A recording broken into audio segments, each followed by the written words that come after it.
I am a nurse born and raised in Austin, Texas, and just happened into a little company that I started.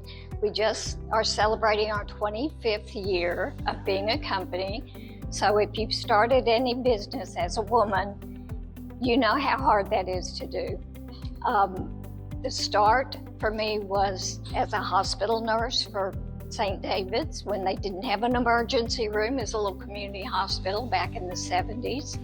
And so I did hospital nursing, then community nursing, and then this business just happened because people were requesting that I help.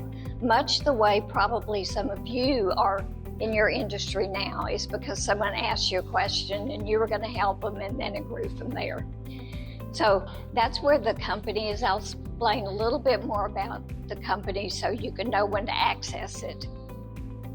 But some of what, let me see where her forward is. Okay. It's not forwarding the slides. Where?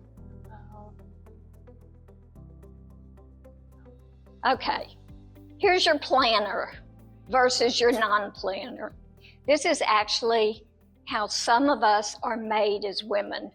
From the time we're born, we're taking care of our baby dolls and what they're going to wear tomorrow and all. This is my sister and I. We were both born in the same calendar year. But Becky, the one that's having fun, if you're having a party, you call Becky. If you have a problem, you call Debbie. It's still 77, 78 years later, it's still the same thing. So if you are a planner, you're just ingrained. How many of you have someone that you are responsible to take care of? So a few of you are already in this. How many of you have someone you will be taking care of at some point? Family, relative, yeah, because you're a woman. Or did take care of.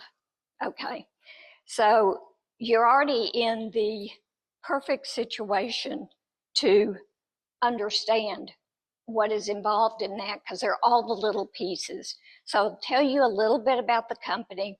It started as a private practice in my home, the way a lot of you started, where someone would call with a problem, and as a nurse, I would help get their parent to the right doctor. I'd go visit them in the hospital to figure out what language could be used so the family member would understand, or whatever it was that they needed, medications at home, caregivers at home, anything they needed. It was just sourcing it. And again, this was in 2000. It was long ago. And it was a great private practice until it outgrew me. It got to be a very large business where it was providing the care management that a registered nurse would provide, caregivers privately hired and payroll taxed appropriately, so that the estate wouldn't be paying back all the payroll taxes and the penalties and all. And then also the probate court. I don't know if any of you are familiar with court working, but the probate court, I had always thought was just when someone died. Well, no, they have a guardianship part of the probate court, that if someone winds up where they are incapacitated, they don't know their name, they don't know where they live, they don't know their relatives, they can't make any decisions on their own, then someone has to be listed as their guardian, their legal guardian, either for person, guardian of the person, or guardian of the estate, the money side, or both. And my very first year in practice, I got a call from the court. Would I be the guardian for a young nurse who had been hit by an 18-wheeler? She was big injury, head injured, on a vent, on a feeding tube, couldn't speak, couldn't move. Half of her body was paralyzed, and her family had stepped in to take care of her.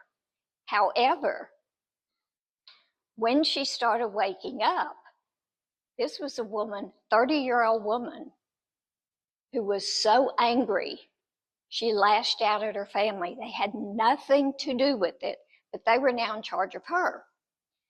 She lashed out. I don't want to go in the whole story, but it was on the front page of the city section of the American Statesman, what she was accusing them of. And they said, we are out. We're not it anymore. So the judge called and said, you're a nurse, can you take care of her? And I said, sure, I'll take care of her. Tell me what a guardian is, and then I will probably do a better job. Had never heard of it. So that became a big part of the company, and it still is to this day, a large part of the company. But going through hospital nursing, which was primarily intensive care, every single person had CPR, every single person got everything done, and if it was stopped, do you know why it would have been stopped 25 years ago? Who would have stopped doing really aggressive treatment? Their family doctor who visited them at home, that delivered them as a baby, that knew they knew their church, they knew their relatives, they knew everything about the patient, so they could make a decision. Oh, it's time to stop grandma, from having any more invasive chemotherapy and feeding tube and all. That doesn't exist today. The doctors in the hospital are hospitalists. They are specialists. They go, hello, Miss Smith. Nice to see you. I'm on for this shift, and then it will be Dr. Jones. You'll never see. It's a lazy Susan of medical care. So no one is going to make those decisions. The doctors, their liability will not allow them to make those decisions. So we're going to transition into the crux of the story is think about anyone you have cared for where you really were responsible for them. Think of anyone that you are caring for or someone you will care for in the future. There are things you need to have in place. But the strangest thing that I learned from doing guardianships is that you do not make decisions based on the best interest of that individual. Does that sound odd? You don't make, your first line of decision making is not what is in their best interest. What do you think you make your first decisions based on? On what? Liability. That's a great guess. That is a great guess, the way our life is going these days. You make decisions based on something that is called substituted judgment. You take their judgment as though they had capacity, as though they really could make this decision even though they're incapacitated, and you apply their decisions because you are not them, and they deserve to live their life their way. So that's challenging. It's not quite as challenging when you have family members and you know them, but when you get a call from the court and you're it, or there's someone found and they can't find anyone, then it's a lot harder to figure out what they want. So that is your first line of decision making, is substituted judgment. Substituted judgment, and it's the highest standard of ethical decision making for another person. And probably all of you either have or will be in those shoes one day. But it isn't what you would do. You apply what they would do. So there's a process. Part of the process is resilience. Resilience as far as how people react to what happens to them. I have worked with people that the minute they have a splinter in their hand, they're dying, they want to be put to sleep, they can't stand anything else. There are other people that can have limbs amputated, that can be struggling for breath, who could have chest pain, who could, any number of things going on, and they want everything done and live to the very last minute. Well, if you don't have the discussion early, how do you know what their resilience is? How do you know how much strength they have? So it starts really an investigation. Long before you need to help this person, have some discussions, find out what their resilience is. And this is my favorite resilience picture. This is Kent Cummins. He had magic camp. He was a magician his whole life. There's usually someone in the audience whose children, grandchildren, nieces, nephews went to his magic camp. Yes, I see you. This is Kent's 80th birthday party. The way he wanted to celebrate it was to get some of his closest 300 friends together and do a magic show for them. So notice what he has. At the age of 80, things have changed. He is not doing this on a high wire juggling. He has 2 spotters because at 80, he can't be assured he's not going to fall, especially since he's on a balance board. How many of you could manage that balance board at your age today? You could? Could you do it juggling on top of a table? And one more thing that shows his resilience. And I want you to take the wildest guess. What else is going on here that demonstrates his resilience? You may never guess it. Yes, he is trusting them, the other guys, to help him. She was thinking that he's trusting his 2 spotters to actually be able to help him. I'll tell you, he's blind. Wow. That's resilience. When you can juggle without seeing what you're juggling. He lost his vision from macular degeneration. So the resilience was there. You will work with people that look so frail, and it looks like nothing should be done to them or that they need every support in the world. But the more you understand the resilience of the individual you're working with, the better job you will go to do. It's time to share. This is us and our loved one. And you say you have been through this before. It is a two-way street. It is truly a codependency, because what you need from the person who will need your help is all their information, all their resilience, all their wishes, all their allergies. What do they need to do to keep their bowels moving? You're going to need to know it all. And so this is where we build this healthy dependency.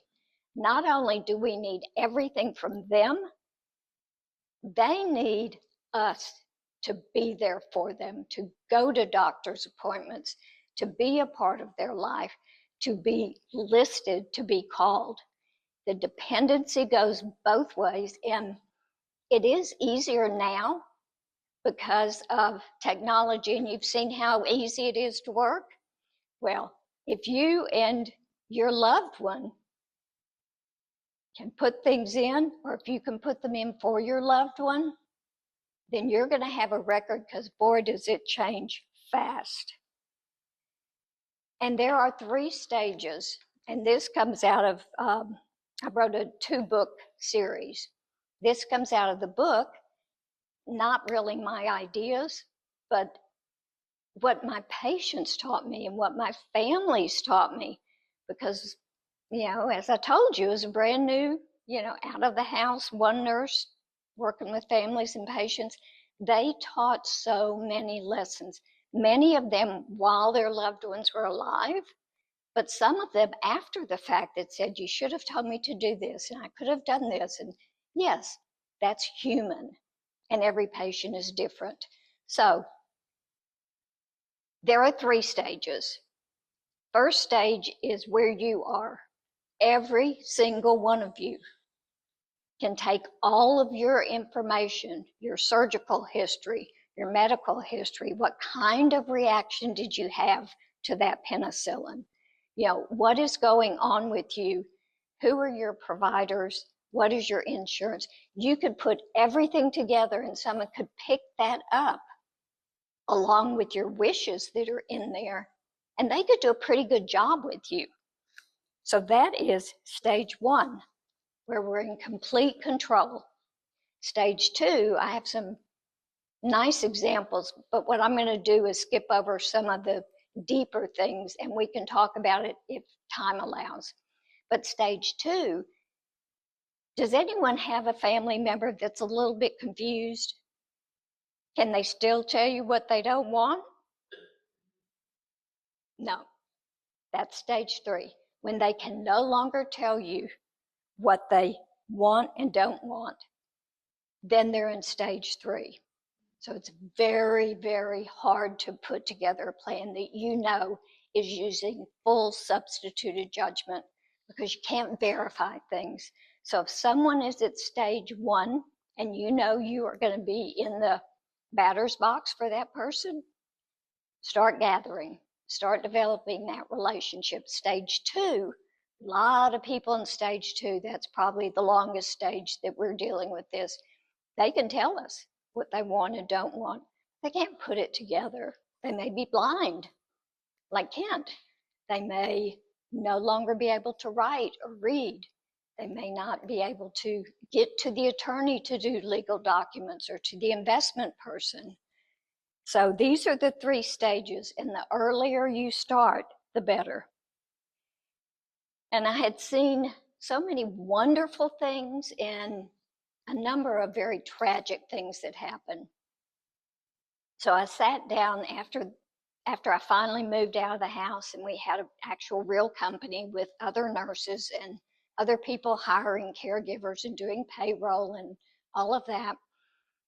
I sat down and wrote a book, and it's a little storybook. It would open your eyes to what case management is about, because people think of case managers as the one in the hospital that says, you go home today and here's your ambulance pass and get out of here. That's facility case management, but community case management is giving that individual what they want. Even if their family lives in Italy, they still need to get what it is that they want. So our nurses can be put in place to do that, and it becomes your family. So I wrote the book of the good, the bad, and the ugly, and what happened with that is it didn't seem right to motivate people to plan and then not give them the structure to plan. So I took all these wonderful lessons that everyone had taught me, and I put it into a workbook.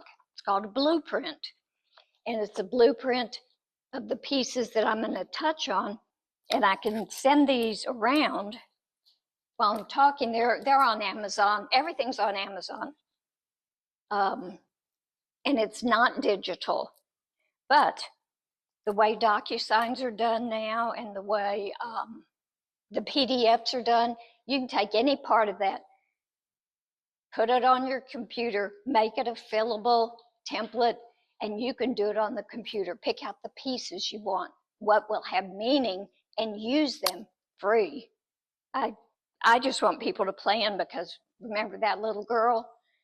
It'll do me good if I know that someone's planning. So those are the 2 books.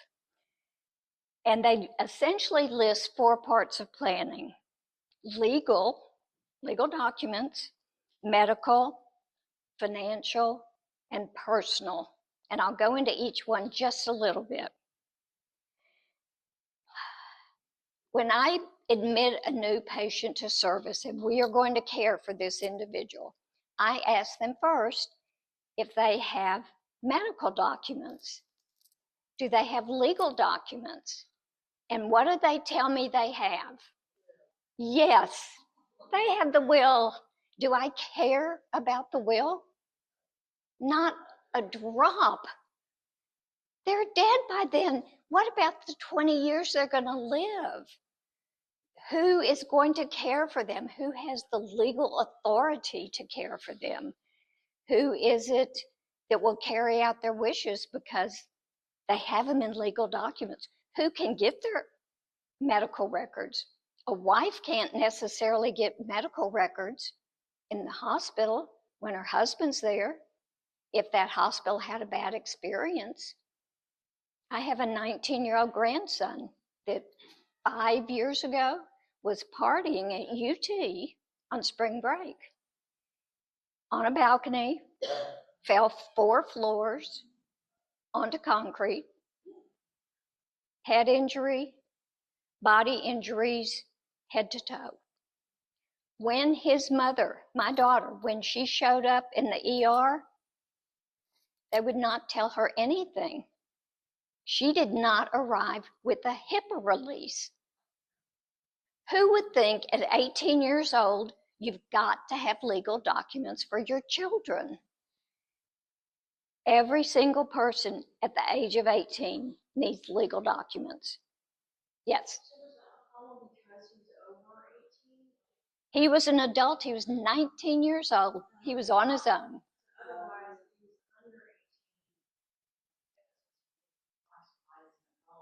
Yep. 18 years old, they can't tell you anything unless they just happen to want to. Well, you probably don't know the fines for HIPAA violations.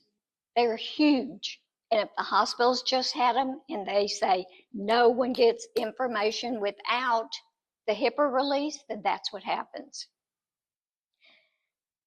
They need a HIPAA. They would take his health insurance, absolutely, but they wouldn't tell her anything. She couldn't withdraw him from school because she didn't have the financial power of attorney. These things, I'm in the planning business. It was my grandchild. How humiliating. So what we did is we stayed 24/7, my daughter and I, around the clock for the first week of ICU because he couldn't sign documents. He'd wake up sometimes where he's still head injured. So the only way we'd get any information is if they would walk in and we'd say, what are you giving him now? And we could wake him up and ask him if they could tell us. Very, very important. This goes for children. It goes for spouses. It goes for siblings. If your brother or sister is injured, they do not have to tell you anything. And really, they shouldn't tell you anything. But people do. You just don't know what you're going to get into. So the medical and durable power of attorney and the HIPAA release, you have to have them. And yep, they're 2 separate things. Some people build the HIPAA into the medical, but they really are 2 separate things. So it's the medical power of attorney and the HIPAA release. The directive to physician is really used at the end or more towards the end stage of life. And it's very general. It says either you want nothing done, go on hospice comfort care, or you want everything done. So they're not real specific, but these are the documents that need to be done. And on the power of attorneys, when I finally get my patient to show them to me, it's a widow. She has her husband listed first and her sister second. Husband is deceased. Sister is in the memory unit. She has no power of attorney listed. So you need at least 2 people of a younger generation. And it's like, well, gosh, I don't know if I can trust my grandson. He's 20 years old. He has no sense yet. It's like, then look at your documents every year and figure out. But you need to have good legal documents. Yes.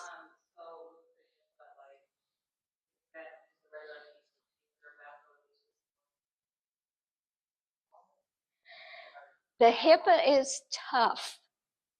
The HIPAA is tough, and I have my email here. I can send documents if you need something more specific. All of the legal documents are massaged by the attorneys, and there's a state standard, with the exception of the HIPAA release. Because it seems like every hospital wants their HIPAA release, the doctor's office wants theirs signed. So there are all these HIPAA releases sent out. So there's a one-pager that's kind of confusing, but it's put out by the state of Texas for a HIPAA release. I can send that to anyone that emails me and wants me to get it to them.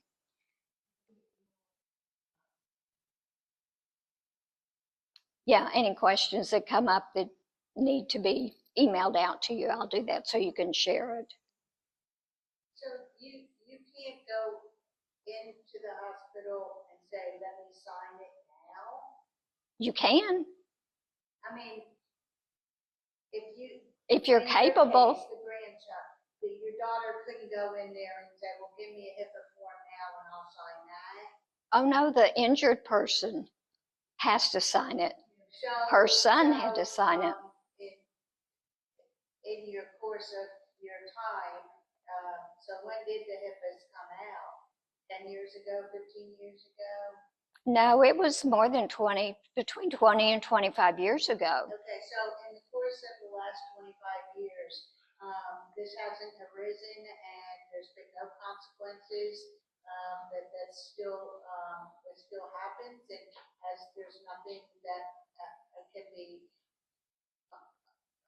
The person has to sign their own HIPAA release and say, Sister Mary can get it, my husband John can get it, but no one else. Those are the only two people. So my grandson would have had to list his parents, grandparents, and signed it ahead of time.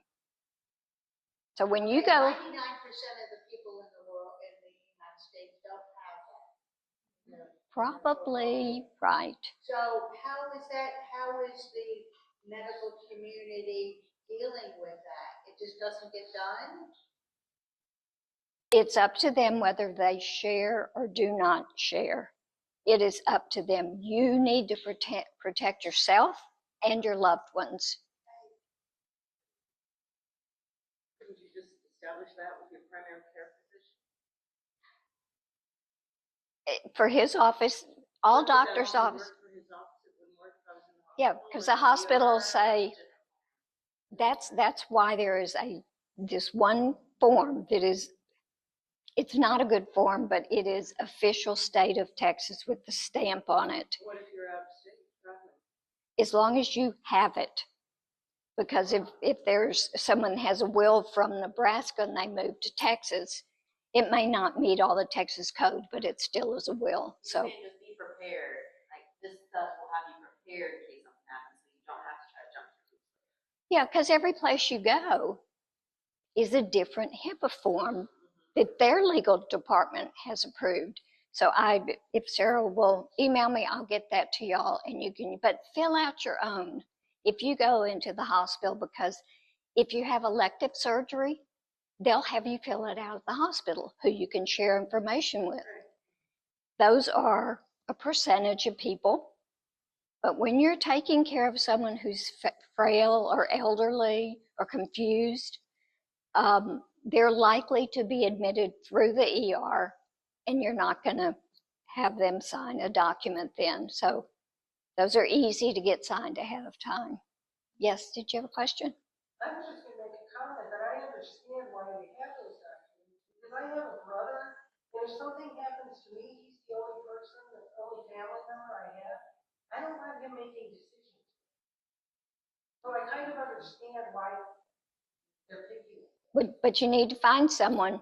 Right, but I'm just saying, yeah. I understand why they're careful about who they let make those decisions. Yeah, yeah. They don't assume that your sibling is good together. Yes, yes. So we go to medical, which I love the best. Medical demographics. It is so important. We have a little thing on our Apple phones or on our Androids that's a little healthcare. where it says what are you allergic to, what's your height and weight, what major conditions you have. It's small. In the book, there is, I think it's 6-page document. It is medical demographics, and it puts everything in one place. And that also is, I do have an editable version of that can be sent out. But it's really, it gets more complicated. I'm 77 years old. What I have on my medical demographic sheet appalls me. It does. It's so different than when I was 66 years old. But things keep piling up, and there are 4 more specialists this year that I didn't have last year.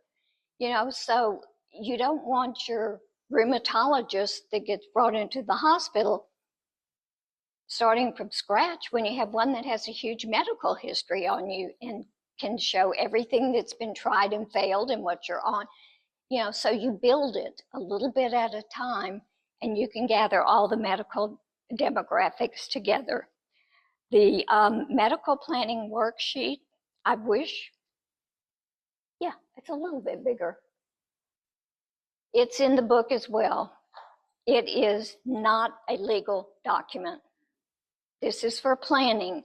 If your loved one winds up in the hospital with a very poor prognosis, they have had a stroke that is like a whiteout. That's what shows on the scan, is there's little functional brain tissue left. And they can't speak. What would they want? Would they want a pacemaker? Would they want a breathing tube? Would they want all kinds of feeding tubes that can go on for decades once you have them in place? Or do they want you to take a pause, get more information, and say, this is not their wish. I hold their medical power of attorney, and I am going to apply their wishes that we talked about 15 years ago. I didn't remember, but I have this form, and it's reminding me. Yeah, they'll take a blood transfusion and antibiotics, but they don't want life support that would go on and on and on. So the way the form is used, you may need a clinician to help you go through all this and what it actually means. But we did this with our kids. Is we went through, my husband had a lot different wishes than I did. And we went through and we filled everything out, and then we all signed, all the kids signed at the bottom. Because I know we've got Tenderheart over here and we have the tough one over here, and they were not going to be arguing and destroy the sibling relationship when these are our decisions to make ahead of time and communicate. So this is a very, very useful document. Let me see if I messed it up. Okay. This is serious. If EMS comes through your door and you have done a directive to physician, you have your power of attorney documents, you have everything perfect, but your mom has stopped breathing and she doesn't have a heartbeat. When EMS comes through the door, it makes no difference what's on your legal documents. They will do CPR. Even if you say Mama didn't want a CPR. She told us that 12 times. It's like, where is your EMS form? This is the form. You see that little state of Texas on the top? This is the only form in the state of Texas that is recognized. It is an out of hospital, do not resuscitate. So if that is your wish or your loved one's wish, it has to be filled out, signed by the physician, and then make 20 copies of it. Copies as good as an original. Yes? I have a question, because I used to take care of my mom, and I was told that if we signed this, that even if she choked on a hot dog, that they were not allowed to do any kind of... They will always do everything they can. But I was told if they sign this, if we have this form... This is only used if they're dead. You have to be dead to have CPR. You're not breathing, and you have no heartbeat. I had to perform CPR on my mom, so for The choking. no, for when I called and told them I thought she was crying on her ass. And they talked you through it. Yes. But before that, I was told that if we signed like a DNR. A do not resuscitate means the person has passed away. So the best way to communicate this is to ask your loved ones, if you die of natural causes, whatever it is, if it's the choking on the hot dog, stops their breathing, which then stops their heart, that's natural. It's a natural cause. That isn't someone coming in and shooting them. But if you die of whatever it is, of natural causes, or I walk in the morning and you have passed away, do you want EMS to try to bring you back to life? So you're saying they could have technically put her off. Absolutely. So they completely told me incorrectly. That's good to know. And I have had, and EMS workers are kind of lone soldiers when they get up there. I've had patients where I am the court-appointed legal guardian. They were shown the out-of-hospital do not resuscitate, and they argued with me and said, he doesn't look that bad. He looks like we could bring him back. And it's like, no, he signed this. This was his wish. I'm in place to reinforce what he wants and what he doesn't want. And we had a huge argument, and I had to get their supervisor to come as he's laying there and had to fight. So this is no guarantee, but I will guarantee you they will not go in and read legal documents. This is the only one. They will transport to the hospital. They will stop the bleeding. They will help them breathe if they're still struggling breathing. They will do everything except resuscitate a person who has passed away. That's how it's used, if it is used correctly. That's great to know. Thank you. Is that really add one thing you said, maybe as many copies as you can? That might work in Texas. My mother was in Florida, and we had a copy of it, not on film. They kept taking her. So, like, if you're out of Texas, you're in Florida, make sure it's in Wow, and originally. that's good to know. Because every time they come and they take your loved one to the hospital, they take 2 or 3 copies. You never see those again. You have to have them in a bright red folder, preferably on the refrigerator, where they can take as many copies as they want, and all the doctors want a copy, and you're left with nothing. So that's why copies are allowed. Is it the same nationally? Every state's different. But I'll point one thing out also. It says out of hospital. What do you think that means?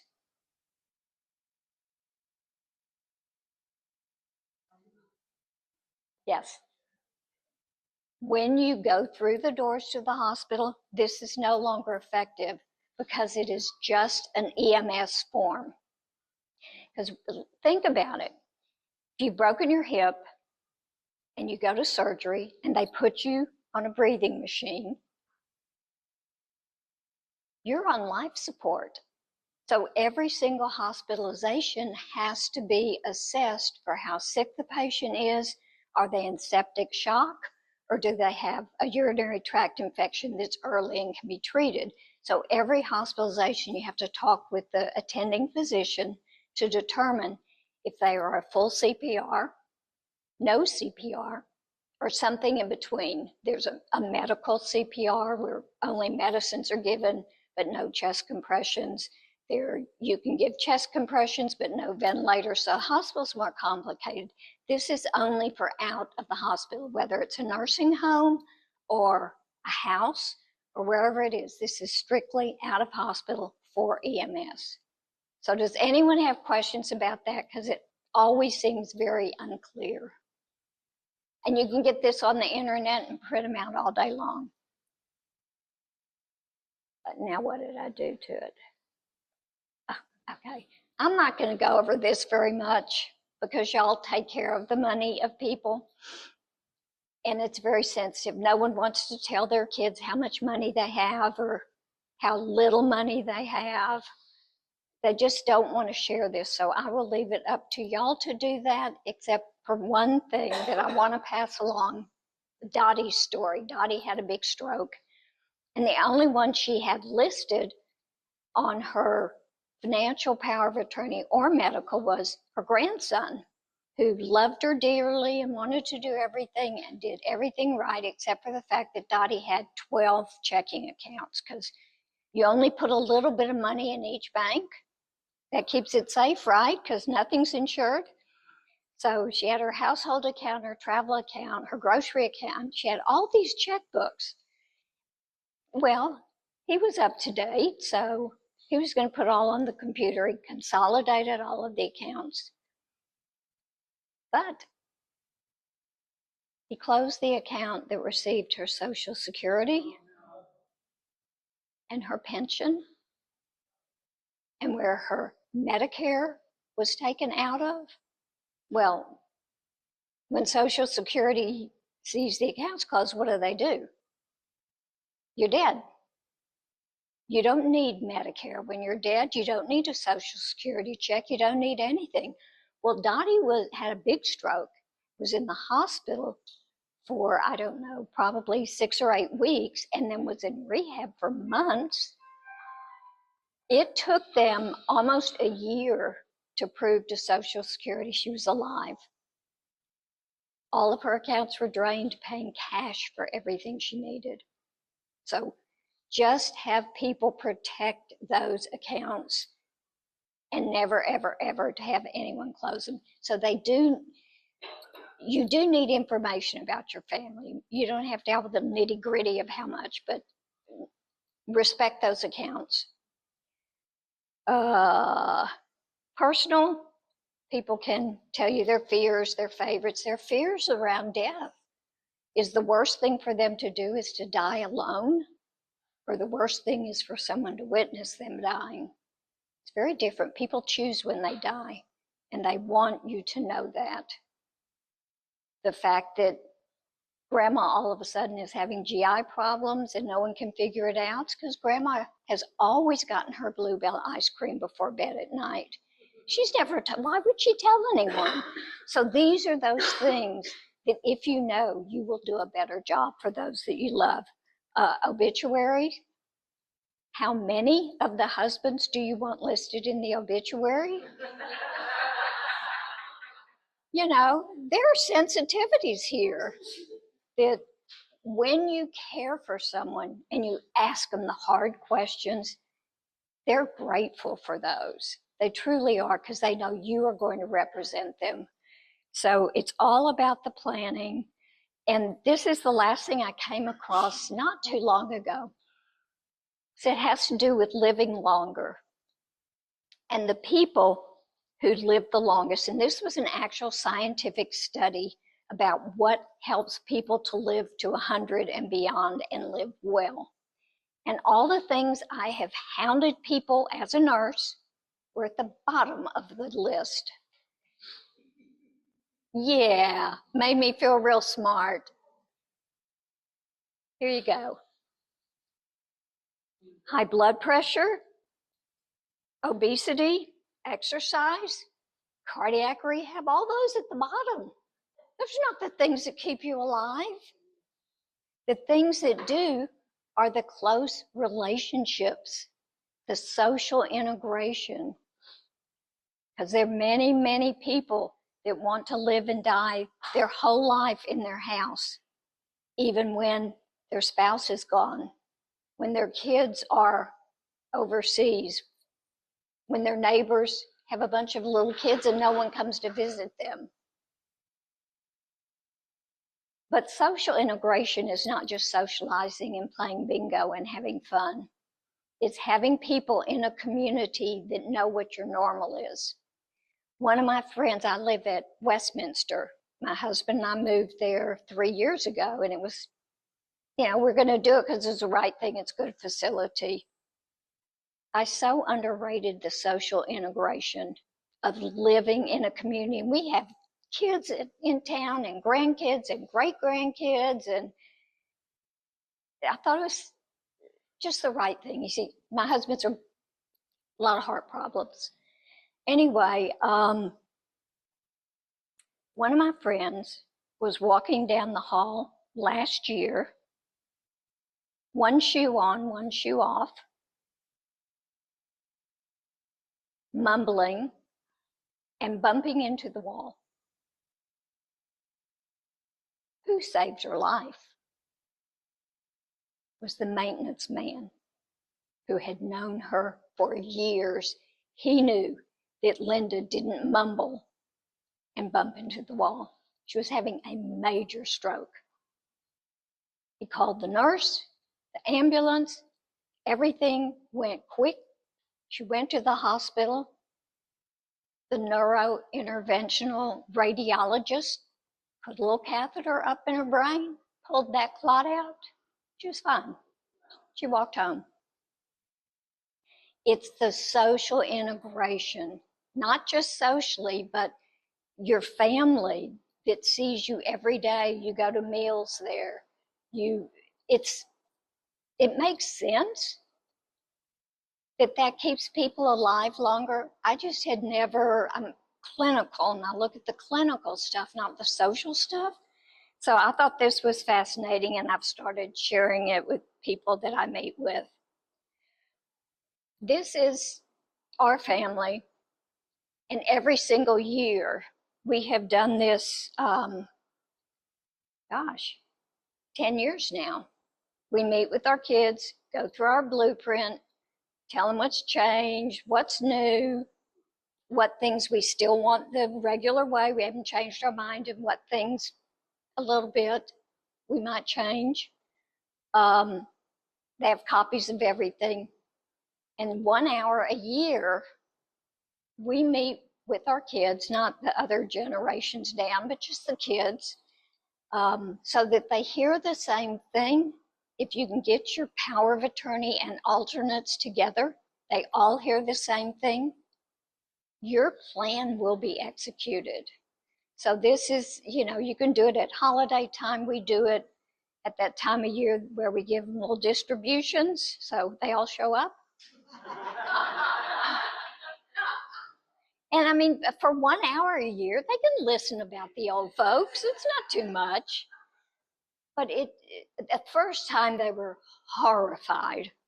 They were so upset. They were waiting that we were getting divorced. We were terminally ill. There was something terrible. It's like, no, this is the planning that Mama's already talked about all these years. Now they're very used to it. They have their own plans. But it's become a family thing where they know we are a do not resuscitate. They know what things we will haunt them from the grave if they do. I mean, and so it's a family thing, and we do it together. I have some friends that do it where it's their friend group, it's their book club. They do it together.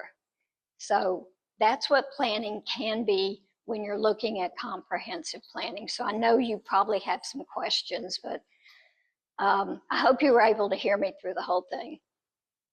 So what questions?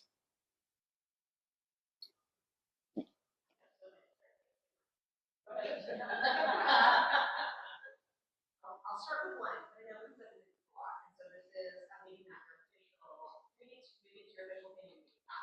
What is your view on long-term care insurance?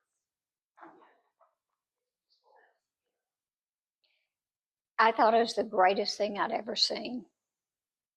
We got ours 20 years ago. It was cheap, paid it off in 10 years in its lifetime. That's an old policy. Now we work with it with our patients that have newer policies. And I will tell you, every single time you try and get long-term care insurance to pay, it will be denied. Every single time. That's their protocol. Doesn't mean that it's not appropriate, won't be approved eventually, but it will be denied. So don't take it as a one time. It's like Medicaid. Every Medicaid application gets denied the first round. So that's one part of long-term care insurance. You have to put the numbers with it now because they all have limits. and you have to get with an actuarial, look at life expectancy, find out a little bit about their medical. You know, how long is their life expectancy? How much are they paying? Because all of the ones now you pay until the insurance policy starts paying you.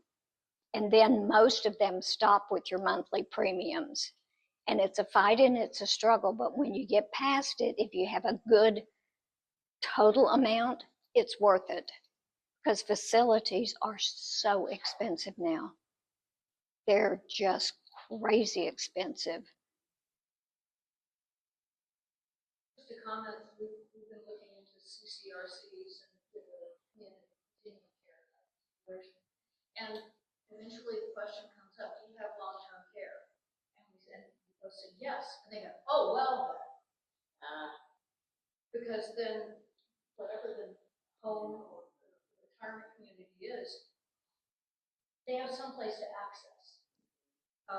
And it's just a whole different story. Oh, well, you've got all the long-term care. Well then, you know, it helps.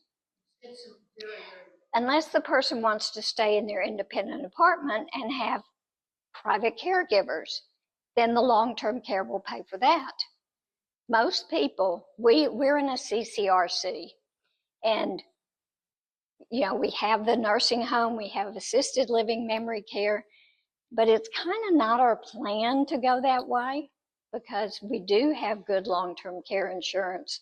So when the time comes, we will stay in independent living that is the same as a house, and we will access our long-term care for caregivers. Does that make sense? Yeah, but then why move into a CCRC? That is a great question. That is a great question. Mainly because the CCRC that we're in is one that I have used with my patients forever. I've always used them. I know their nursing staff. I know their management. And this CCRC is owned by the residents. It's not owned by a corporation or a rental property, because most of them fill up and then they sell the facility to a leasing company. Ours, we own it, all the residents, you have to buy into it, but then we have a management company that we employ. So it's a little different perspective. It is, you know, but it also has skilled nursing. You break a hip, you go in and you get that taken care of and go back to your apartment or wherever you're going. You just have the options, and it's the one that I was personally comfortable with, so that's what we did. It's continuing care residential community where you pay, most of them are this way, you pay like you're buying a house. You pay for your apartment, and then you have a monthly fee. Say it's $6,000 a month. Covers all your meals, all your care, everything.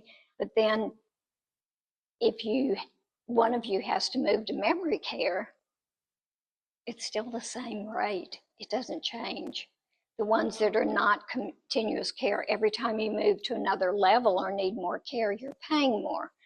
So ours will stay the same with the exception of one meal a day. If you move from independent to assisted living, memory care, or skilled nursing, they're mandated to serve 3 meals a day. And so you have to pay for 1 extra meal a day.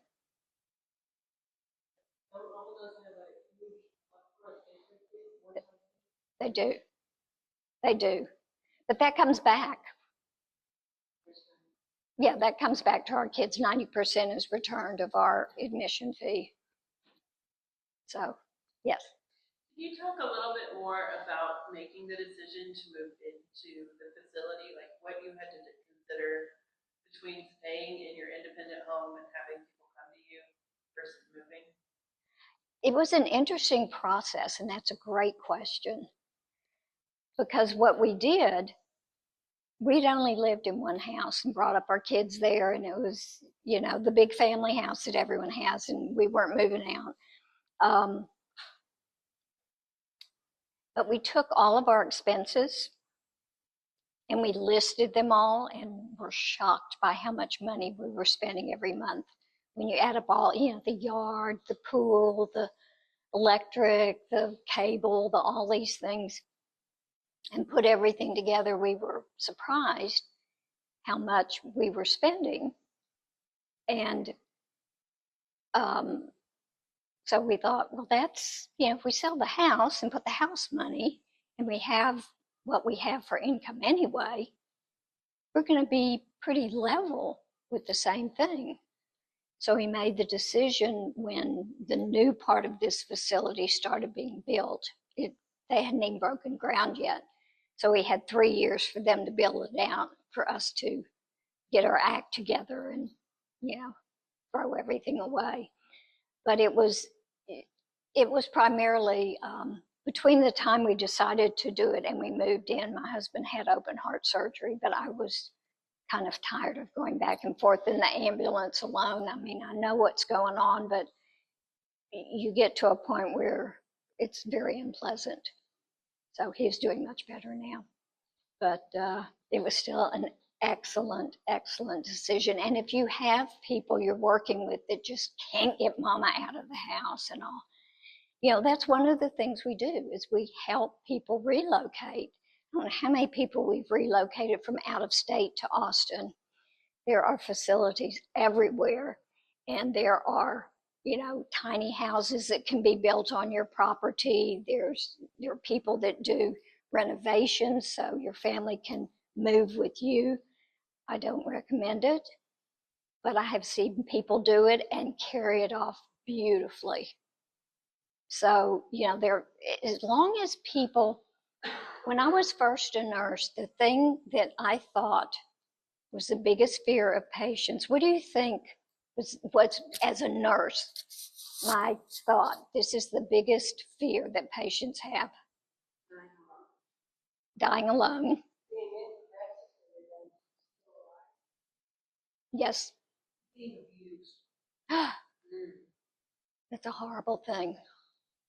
I thought it was pain. I honestly thought, because I was brand new, we were wearing hats and all that stuff, and I could give them something for pain. I thought that was their biggest fear. And I found out not too long into it, their biggest fear across the board was losing control. That's why if you can start this process where you tell someone you are in control, but I want you to meet with this person and have them discuss the options with you. Let's look at everything, because information is power, and you want the most power for your life to be in control. And if you are truly sincere about that, you'll get a lot more cooperation from people, because people want to be in control. They want to pick what size apartment they get, or they want to pick what is built onto your house, or whatever it is. It's control. So control is the key. And that's part of the reason we moved when we did, is although we had some pretty substantial health issues, we wanted to pick what gets thrown away, what comes with us. We wanted control over our environment and our choices. And my company was appalled when they heard we were moving. They were absolutely appalled. How can you lead the company and be in a retirement community? And our kids were appalled. They get it now. They really get it. But there is the shock of moving into a home. It really is. And it's real, because you see yourself losing control. Can I just share about ancient like adult daycare? So if anyone's also interested in adult daycare, another option, very somewhat of a cheaper option. A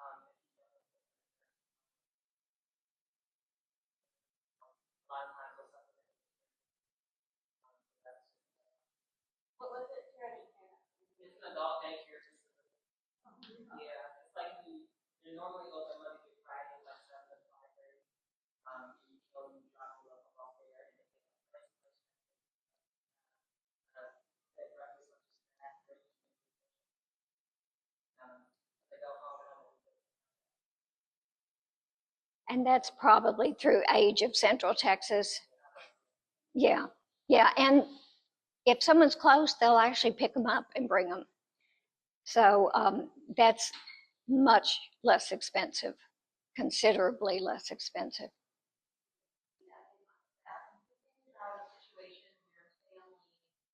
Is hiring third-party people, third-party service providers, things like CareFor, and supplementing with something like self-care. What are some of the things you think about outsourcing or whatever reason you make?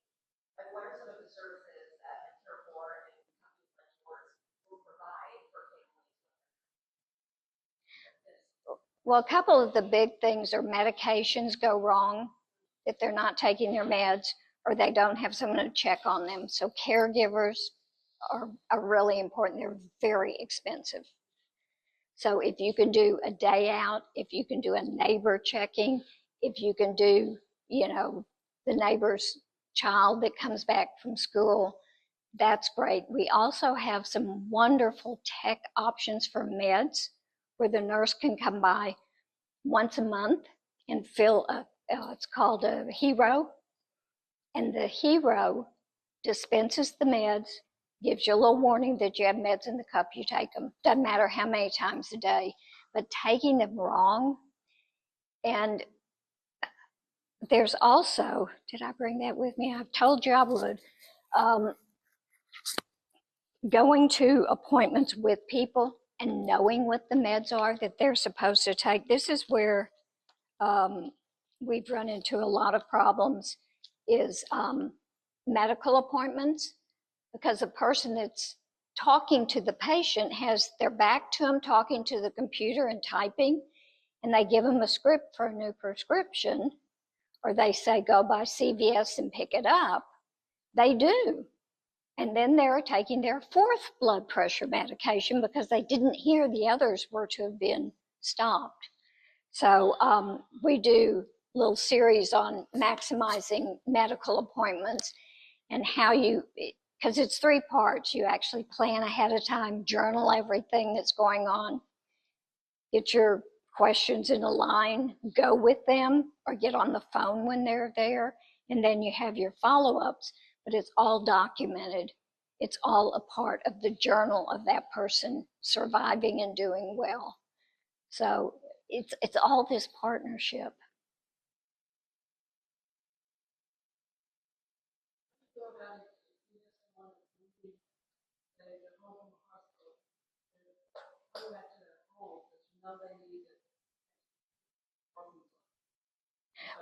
Well, Medicare pays for Medicare home health visits.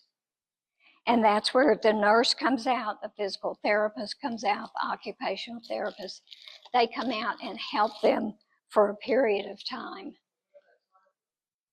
It depends on the complexity of the person. It can be a couple weeks. They certify them for 60 days at a time, but it doesn't mean it's going to last 60 days. It may be 30 days, or if they come to the 60 days and they still need wound care, whatever, they'll keep coming. But that's visits. That isn't hourly care.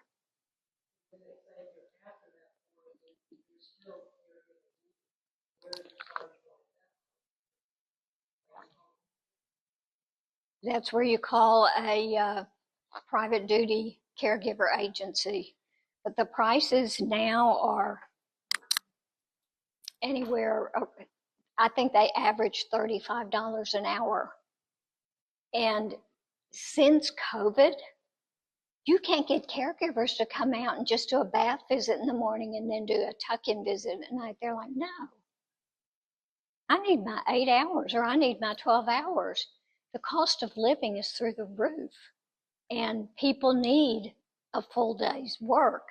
So it's not the easy business it was 25 years ago, where you could get caregivers to do just about anything. But when you get that match, it's magical. But you really have to either get the long-term care insurance before you're sick, or figure out something else, as far as investments and how much you're going to get as far as the monthly outflow from the investments to pay for something. Getting old is not easy. Just so you guys know, even if you have a long-term health insurance, there's still a chance that they're gonna have to pay those home workers. Like when I was there, my mom, they were like, if she had this, it would be the right something. So it's not just a one-off. You pay long-term health and they're still gonna most likely love it. Some kind of home. It's a daily rate usually. They're going to pay $150 a day. And if you have a caregiver at $35 an hour, that's not going to go for 24 hours a day. It's great. I wish I had it. But I just don't want people to think that if you have it, you're... And they do not pay the agency. They pay the individual back. You've got to pay the bills. And then once you get it going, that check comes through like clockwork. Every single month you get a check. But you have to lay out the money first. So I've got a few things for you. This is the Hope is Not a Plan, which just kind of outlines what we talked about. Here's just some company promo, my cards, and then your technology. So please get whatever things that you would like before you leave, and I'll stay and answer questions as long as you want.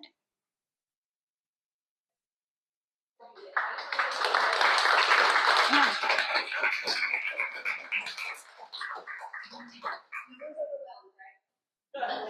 Totally on it, right?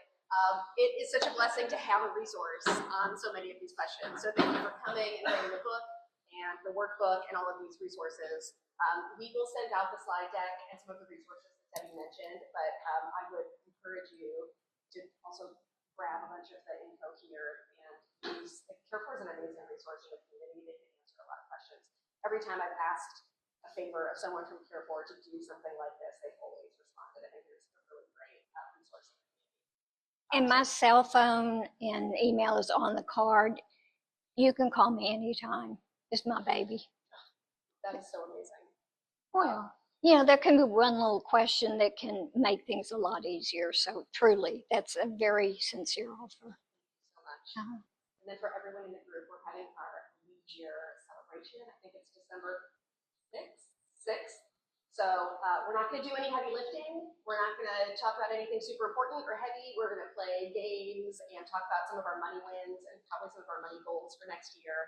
It's just a time for our community to get together, high-five each other for all the progress we made this year, and just spend time together before we launch into 2026. So everyone, welcome to stick around for a few more minutes, and definitely come up and grab all of these amazing resources. Thank you all for coming. Thank you.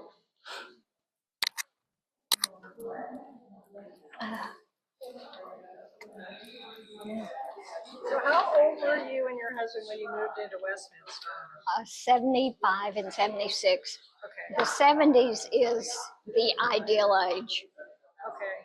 But it's kind of hard bullet to bite. Oh, sure. Westminster.